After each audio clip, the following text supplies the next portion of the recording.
64% of referrals given to students in the first 3 weeks at a Texas middle school were attributed to dress code violations.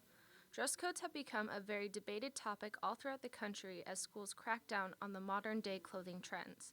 The Beaverton School District is no exception. Around the Beaverton School District, students are getting notes on their permanent records, pulled from class, or even sent home for wearing outfits that are considered too distractive to the students around them. Clothing items considered to be the big offenders are shorts, skirts, tank tops, and dresses. Students are being stopped in hallways or sent to the office by teachers for their shorts, skirts, or dresses being too short. School dress codes are more towards the female side than the male side because most of them are, tank tops need to be 2 finger width, which normally male tank tops are and female tank tops aren't.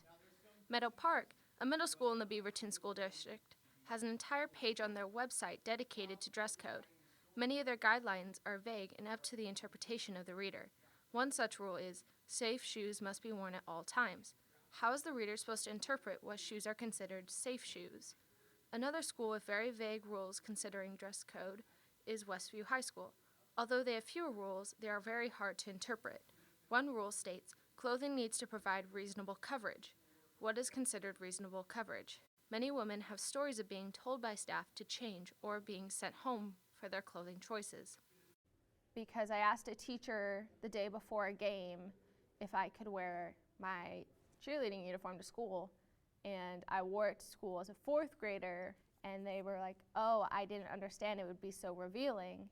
And you're like, well, it's not showing anything, and I'm a 4th grader. Are you objectifying a 4th grader?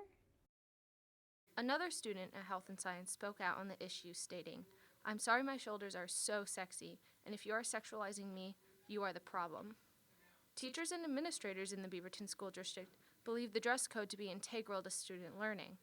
Diane Fitzpatrick, the instructional guide at Health and Science, believes in this strongly. She stated in an interview, it's like texting families in class.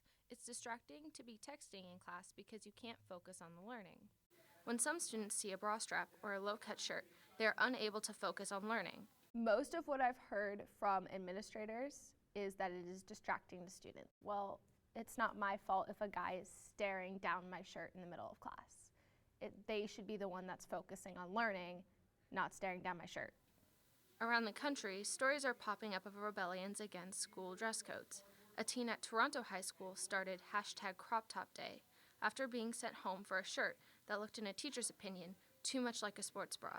Although nothing to this degree has happened in the Beaverton School District, rules are changing and we could very well see this happening in the near future. Yet men are often the reason that dress codes are a huge deal. The crackdown on women's clothing is coming about because schools believe certain items to be too distracting for their male students. So in turn, that means a woman's self-esteem is being destroyed so a guy can't see a bra strap. School dress codes are making life too difficult for women. So what can we do? Fight back. If everyone in the Beaverton School District bands together, who knows what we can do? It's time to act.